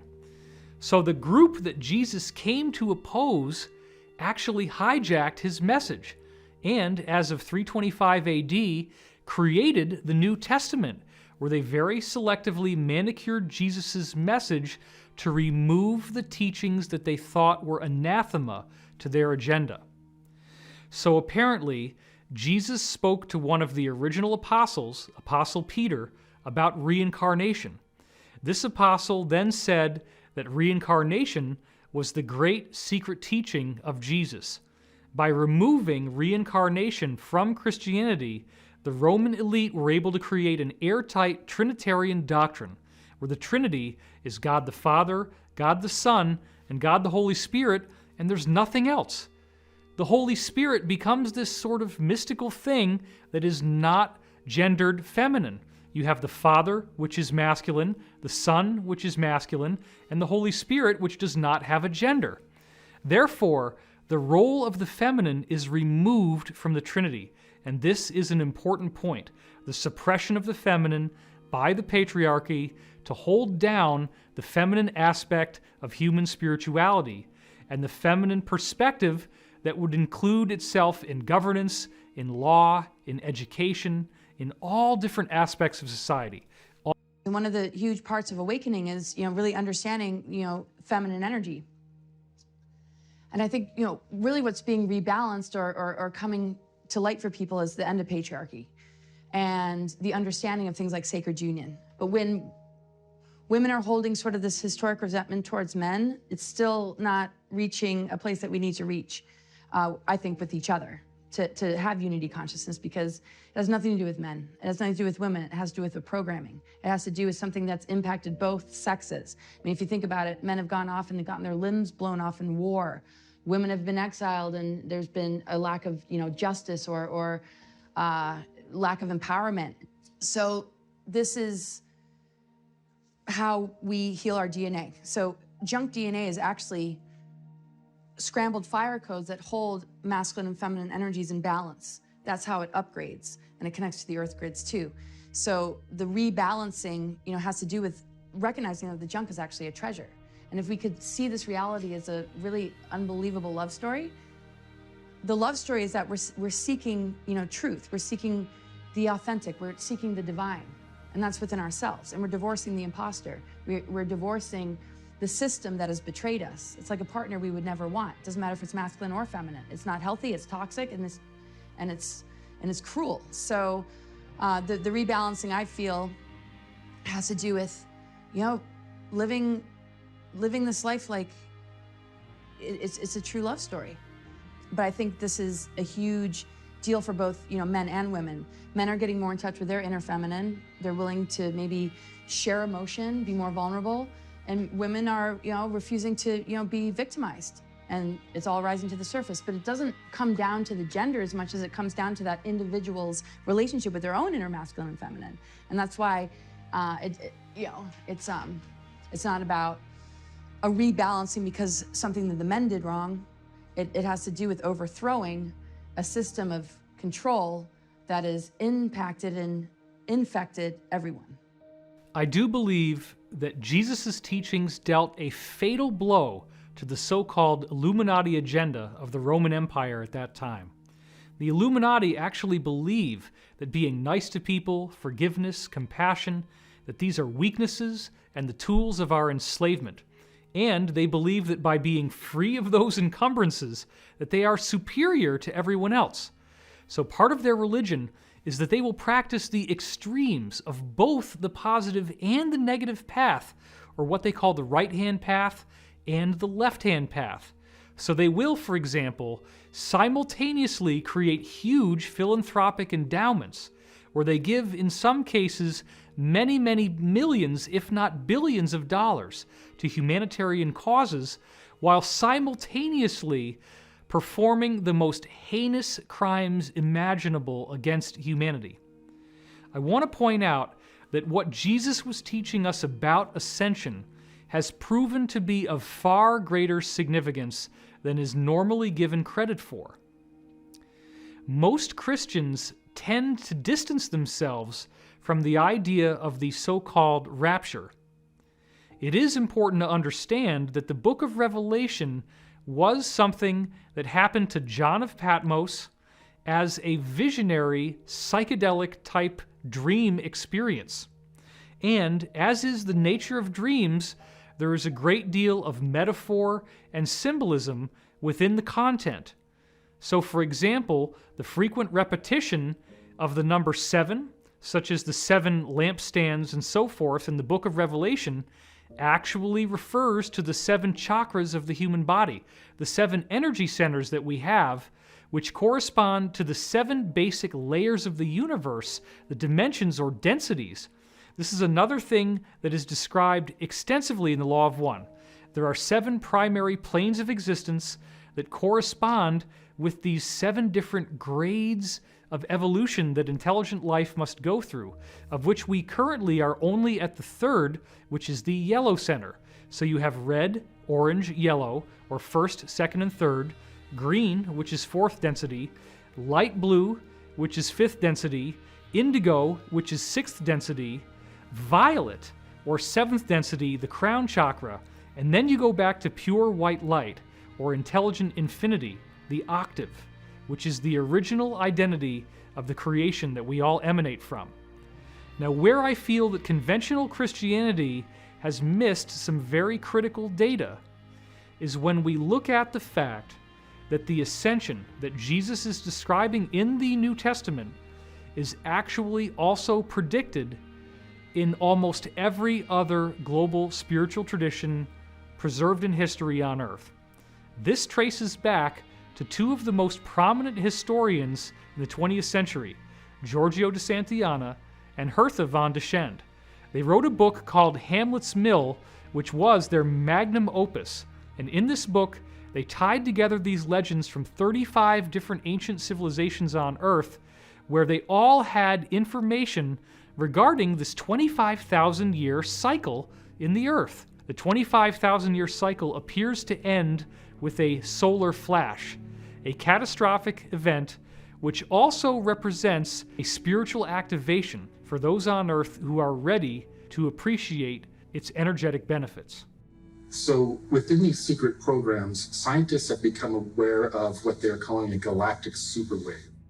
This wave is traveling through our galaxy and has multiple layers. They describe it as being a giant dust cloud, but with different energetic variables. What they had figured out is they had flown craft out to these locations, and when they did, the energy had a very strange effect on the consciousness of the inhabitants of those craft. People who were positive would bliss out, and people who had more of a negative vibe would become more so. And they described this as an end-time madness that is carried through this wave that travels through each solar system. And when it does, the leading edge acts as sort of a Christ consciousness that forces people to judge themselves and to deal with their own karma and traumas or experience end-time madness. Dr. Paul Laviolette is the first person to have studied the existence of galactic superwaves and basically looking at evidence that through different historical epochs, there have been these great concentrations of cosmic rays impacting the Earth. And Dr. Laviolette had an extraordinary theory for the existence of pulsars. He believed that these were artificially created by advanced extraterrestrial civilizations as warning beacons to newer civilizations such as ours about the existence of these galactic superwaves. And he basically looked at a number of pulsars pointing towards the Earth and the frequencies that they were transmitting at, and saying that this was evidence that these pulsars are transmitting a warning to the Earth to be ready for the next galactic superwave, which, if we're not ready, could actually wipe out our civilization. Now, according to Corey Goode, as the galactic superwaves sweep into our solar system, they could trigger a solar flash event. That would be where the sun's corona would be ejected in a massive super flare. And because the Earth is roughly 25,000 light years from the center of the galaxy, that's how long it would take for a galactic superwave to travel from the center of the galaxy to us at the moment. Now, that 25,000-year cycle is not just some nebulous thing. It actually has a very tangible marker in the wobble in the Earth's axis that takes 25,000 years to complete, and this represents the time that is required for the stars in the night's sky to drift through a complete cycle surrounding the pole star. This acts as a type of clock that tells us when the end of the cycle is going to occur. And these historians found that 35 different cultures around the world were tracking this precession, and they had information about this precession encoded into their religious myths. And it does appear that some singular source worldwide programmed these mythologies and left this material for us to discover. This would appear to be the work of the benevolent, positive extraterrestrials, which the people in the secret space program call the genetic farmer extraterrestrials. These beings knew that we were going to go through this ascension process. So in addition to the secret space program, a program was developed called the Continuity of Species program. And that program was developed to basically scare all of the nations of the world to provide a certain amount of their GDP to these elite to create underground cities and bunkers and colonies outside of our star system in case our sun were to micro or major nova. So the elite powers in control of this planet are planning for doomsday. It could mean a massive solar flare that gets emitted that society is not prepared for. Or it could mean a public that starts waking up, that gets really, really mad. So these elite powers in control, to prepare for a variety of scenarios that could mean their downfall, they've been building a huge subterranean cavern system, basically deep underground military bases, DUMBs. They're kept very, very secret. These free energy sciences and technologies that we've been discussing are most likely kept within many of these deep underground military bases, among many other sort of genetic and other experimentations that they want to do in secret. 20 years ago, I had a Soviet colonel who spoke to me about a deep underground base outside of Moscow that he had been at and he had worked at. And he told me the structure. He said all the levels that were the military levels, the levels that were laboratory and scientists, and he told me that the final level, the most restricted level, was the level that had alien presence on it. Only generals and their aides were allowed on that level. And he said, and even they were not allowed to look directly at these creatures. And that was also the level where they did human experimentation. He said there were bodies, human bodies in there, and he said it's the most extraordinary thing he'd ever seen in his life. Deep underground military bases, a lot of that space is dedicated to continuity of government, and so the national government support these deep underground areas. These elite powers in control, they have access to information of all kinds and data that tells them about coming cataclysms, things that are impending at any moment. And so they reserve these spaces for their purposes. And those national government leaders are thinking that they're going to get to use those spaces for whatever they need. They're in for a really rude awakening when the time comes, because they're going to get kicked out. So the elites are preparing using these underground bases. But it's interesting to note, higher consciousness people are also preparing by exploring new community models. My name is Sasha Stone. I'm, I think, popularly known for having founded the New Earth Nation, which is a sovereign movement of conscious people, living men and women of the living soil, so to speak. And, well, the New Earth Project and the New Earth Blueprint, which is an ongoing evolutionary process, is emerging in direct proportion to the degree to which human beings are fed up and pissed off with the status quo. So as you can imagine, it's a revolution of political consequence, of social consequence, of civilizational consequence. It's underway. It's not possible to know yet quite where the die lands, but the point is we are aggregating conscious, sovereign people around the world in multiple parts of the world who want to step outside of the fiction and begin to engage their noble expression as living men and women of the living soil. There is no better way to put it than that, because that is foundationally what the New Earth Project is seeking to do, is to restore the organic and the living from the death cult, the blood economy, the fiction of what we've known for the last 8,000 years. What occurs is that each individual on this planet finds themselves more and more connected to every other human. And all of a sudden, we start approaching our problems from completely different angles and seeing solutions that were there all along. We begin to no longer have war and strife within our civilization. We begin to work together and solve all of the problems that have plagued us for so many thousands of years. We wrestle not against flesh and blood, but against spiritual strongholds, principalities, powers, ruling darkness in wicked places. So what does that mean? It means that there's a battle going on in the heavenlies. And in many instances, we on this earthly realm are proxies of that battle. So therefore, spirits need a body. A good spirit, the Holy Spirit, needs a body to work through. But these negative spirits, they need bodies to work through also. So many times that thought that comes into your mind, that's not really your thought.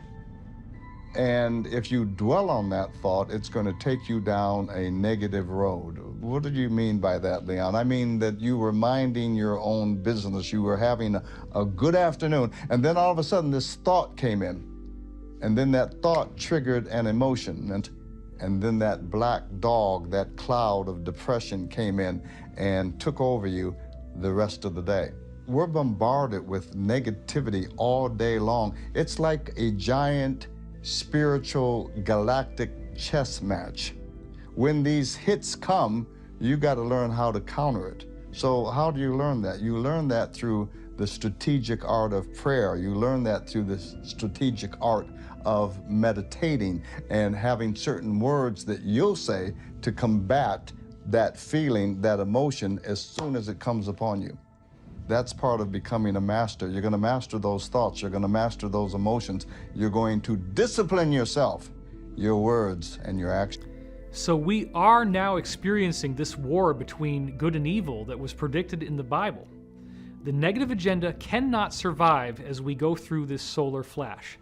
They can only do their nefarious activities up until this event happens, at which time everything changes.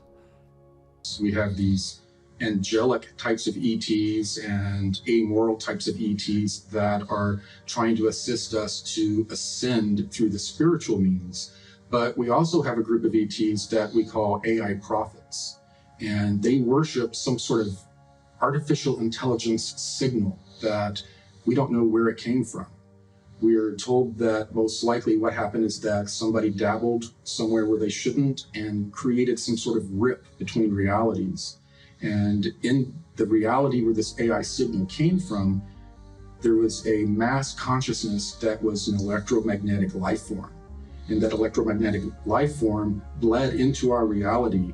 And because it's an electromagnetic life form, it is able to control and manipulate technology at will. They take those technologies and turn them on the biological species that created them. There are two major paths in the ascension process. One of them is an organic spiritual evolution, and the other one is a technological evolution. The easiest way to relate the technological evolution would be the trend of transhumanism that has developed on our planet as we have developed our technology. So in star system after star system, we have systems that are infested with artificial intelligence signals and actual technology taken over by this AI. What I've been told is that when we have this next micronova event, that the electromagnetic pulse that emanates is expected to destroy this entire AI signal and infrastructure that is in our solar system, thus freeing us from any type of influence from this AI. I was also told that at the end of every age, there is also a great revealing or apocalypse that occurs that reveals all of the secrets that have been hidden from humanity and is a part of the disclosure and ascension process. This so-called apocalypse is actually not gloom and doom. It's a rebirth. It's a rebooting. It's the beginning of a brand new age, a brand new dispensation. And after it occurs, truly there will be more peace on earth. Truly there will be more goodwill toward man and to one another. Truly there will be a whole new beginning. Actually, it's something to look forward to. Christianity, in the Bible at least, doesn't predict a solar flash per se. But let's remember that the 4 main books of the Bible that contain the direct words of Jesus are Matthew, Mark, Luke, and John. All 4 of these core Gospels have direct ascension prophecies encoded into them. This appears with Jesus actually saying, "As it was in the days of Sodom and Gomorrah, so shall it be in the day of the Son of Man." Now, what does that mean? Sodom and Gomorrah ended with fire and brimstone raining from the heavens, right? So the end of the Son of Man features fire and brimstone raining from the heavens again. That is the solar flash. That's the debris that comes out of the sun. Jesus also says, "As it was in the days of Noah, so shall it be in the days of the Son of Man." Well, the time of Noah ended with a large flood. So Jesus appears to be talking about a global catastrophic pole shift event that creates a global flood. In the book of John, Jesus says the fields are white and ready to harvest. So these fields appear to be another metaphor of the ascension process. The real key to Jesus' metaphors of ascension appear in the book of Matthew, and it appears the most in the parable of the wheat and the tares. Now, the word tares refers to weeds. One of Jesus' strange encrypted analogies of ascension is where he describes how the earth is like a field of wheat that has been planted. But the adversary is allowed to sow seeds of weeds in the garden, or tares. Now, this is an analogy where Jesus says that the wheat and the weeds are allowed to grow together until the time of the harvest, at which time the weeds will be plucked from the wheat one by one, gathered into bundles, and burned in his barn. This is a symbol of the solar flash. The teachings of Christianity and the other 34 ancient spiritual traditions all say the same thing. They all say that when this solar flash happens, if you are on the positive side, you are not affected by it except in a positive way. Jesus designed his incarnation to show us what we will go through. This is why Jesus says, "As I do these things, so shall ye do them, and greater things, for I go unto my Father." That's John 14:12. So I want to point out that once we look at the records from these other cultures, the prophecies of ascension that Jesus gives us are remarkably consistent. Jesus does not talk about the solar flash per se, but he does say, "Two shall be walking in the field, and then there shall be one." If we look at the Zoroastrian tradition coming out of Iran or Persia, they talk about frasho kareti. They say that molten metal will come out of the mountains and down into the lowlands. With the Hindu scriptures, they report a very similar phenomenon, except they call it the Samvartaka fire, or Samvarta fire at the end of the age, which they say comes directly out of the sun. They also call it the Yuga fire. They also talk about the fact that it causes rainbow colors in the sky, and we find out that that's because it creates a massive global aurora borealis. Isn't it interesting that the same prophecies that Jesus was giving us appear in the Quran, which is the Islamic Bible, quite extensively? They appear in the Old Testament. They appear in Native American spiritual traditions, in Celtic traditions, Druidic traditions. Everyone has this. The expanding electromagnetic field coming from the sun is going to interact with the consciousness of humanity. What occurs is an ascension event. No matter what your belief system is, you don't need any new religions. All you have to do is apply yourself and become the best of what your religion entails. The idea being, though, that at the end of the cycle, we have the opportunity to escape reincarnation. We don't have to keep coming back as a third density human being. We can come back at the next level. So people often ask me, what's going to happen to the people who are not going to ascend? And there's a lot of them. Most of them apparently will be transported to another third dimensional planet. It's actually done with these massive extraterrestrial motherships. What I was shown was that other ET civilizations in our local stellar neighborhood, who they referred to as our cosmic cousins, descended on the planet, and it looked like stars falling from the sky. There were so many craft coming, and they came to render aid to all of humanity after the fall of the technological civilization. What I'm told by these beings is that we will get the experience that we need, the experience that will expand our consciousness and help us evolve in the most beneficial way. If we want to avoid a major cataclysm, what we can do is start to develop our consciousness now. We can put more and more work into expanding our consciousness and becoming more connected with the people around us. And if we do so, the interaction between our consciousness and the sun may give us a gentler experience. My name is Allison Coe. I'm a hypnotherapist outside of Portland, Oregon. There are some really interesting trends that move their way through these sessions that I have. And I've been doing this for years. And at first I thought these trends were just supposed to be looked at individually. And then I decided to look at them as being stacked on top of each other to prepare us, to get us a higher perspective on what's going on. So let's look at those trends really quick. Trend 1. There is an event or solar flash that will happen to this Earth to raise the frequency and vibration of the planet and all beings on it. How are we being prepared for it? Trend 2. Smaller waves of energy are coming to the Earth to slowly raise us up. And as they do so, more and more people are awakening. Their belief systems are shattering. Anything that's holding them back is kind of crumbling. Their relationships are changing. They are raising their frequency and vibration to match this event that will happen. Trend 3.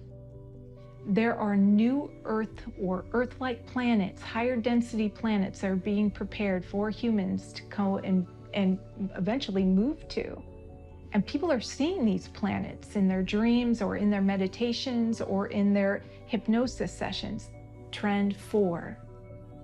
There are ships gathering all around the Earth from all over the galaxy or universe or multiverse. There are ships here. People are seeing them. People are connecting to them. Trend 5. There are higher aspects of you that are connecting to you. There are ETs and higher density versions of you that are trying to give you information and speak with you and connect with you to help raise the frequency and vibration of you and the Earth. We might then ask, why are all these sessions happening? Why are all these people all over the world who are disconnected, who aren't connected in any way, shape, or form? Why are they getting all of these messages that have this similar trend to them? Is it some sort of indication that there's this craziness moving through the world? Are they all warped in some way? Or are we all being prepared for something big that's going to happen to this Earth? When we combine all of this information together, what we see is that the extraterrestrial humans who are here now are predominantly benevolent. They would be angelic as we think of them. They are keenly interested in human spiritual evolution. We have a much smaller number of extraterrestrials who are evil or negative. They would correspond with the demons that we see in many different spiritual traditions, and their agenda is to dominate, control, and destroy the planet. It does not appear that we are on a negative timeline. It does appear that we are on an ascension timeline. And what we need to understand is that by simply following the basic principles of service to others, being more loving, being more forgiving, taking time to be patient, and learning to love yourself as well as being loving to others. That is also a very important point. Self-forgiveness, self-acceptance.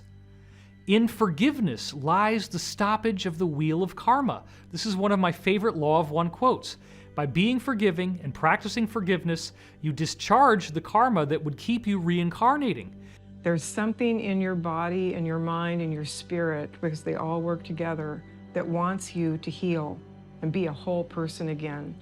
And I believe that it will set up the circumstances and the synchronicities in your life to guide you to exactly what you want, or exactly what you need to look at to heal.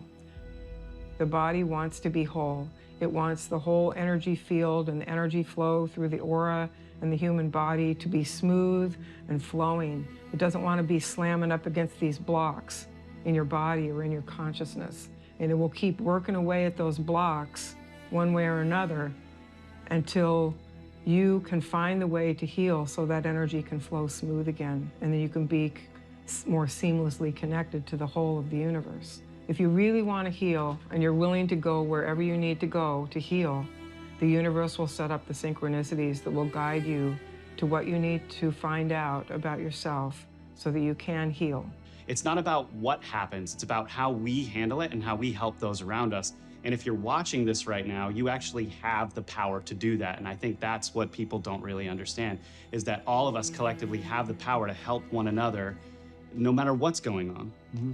Well, also on top of that, I think that when all of these things do get exposed, there's so many people in the mainstream society that are just going to be like, what is going on, you know? And they're going to look to not just us, I mean, the collective yeah, everybody who's focusing on this for answers. But I think there's a divine aspect to this where we don't even know our own potential as human beings. My dear ones, this is not gloom and doom. This is not the end of the world. Ascension is the start of a new age. You are a son or a daughter of God Most High. It's who you are, it's what you are. The Great Spirit, the Great Source, the Alpha and the Omega. You are the son and the daughter of the Alpha Omega. If we were to unify, if we were to get over the fear and start living with hope and living with positivity, they wouldn't be able to feed off our negative energy anymore. Thus, I feel the question one should ask would be, how can I individually be prepared? What you have to do is believe in yourself and your healing and your light and your vibration. That's all the preparation you need at this point. You have to start being whole. Our bodies are made up of these trillions of atoms that are quantumly entangled, not only to one another, but to everyone else. So in this ascension window, we're actually lifting the veil between life and death because we've gone through enough of these cycles that the polarity or the duality between life and death is beginning to thin. Numerous religions and a variety of cultures have prophesied that this event is coming. It's not a matter of if, but when. Contact is happening now, and we have to get ready for the mass event that's coming still, which is happening soon. The main message from these ETs are for us to become more spiritual and to prepare ourselves for this coming event. So there's big changes coming, but everyone's got a piece in this, and no one's more important than anyone else. We're all in the same wavelength here at the most important time in the universe right now. I don't care what religion you are, what color you are, what culture. It doesn't matter.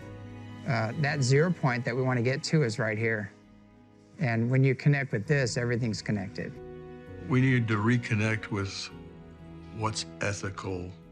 How do we live as a civilization ethically and morally with all the new technology that we have, that we're developing, and that we will develop in the future?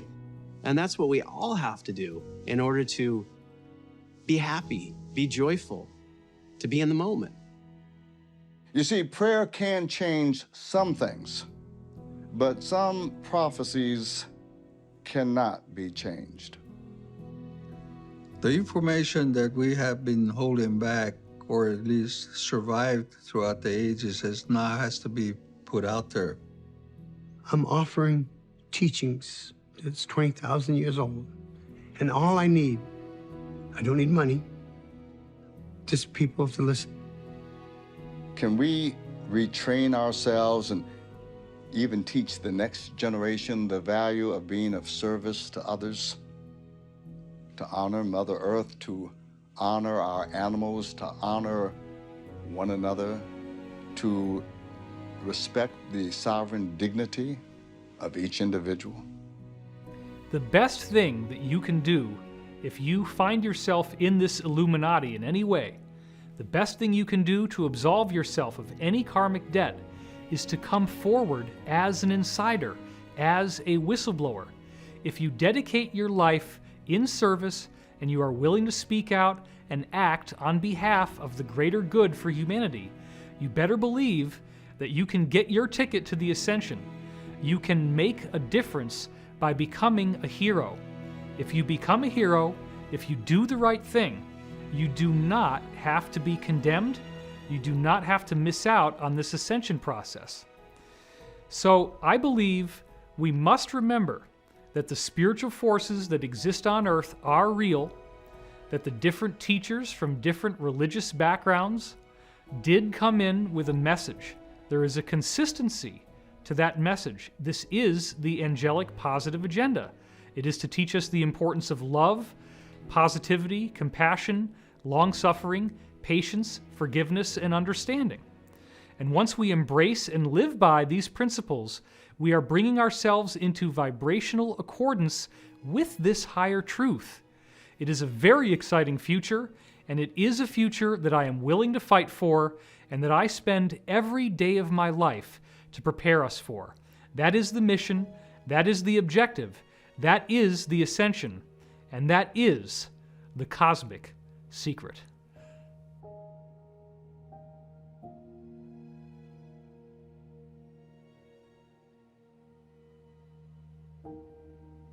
You are the conduit between the spiritual realms and the physical realms. You are the convergence of science and spirituality.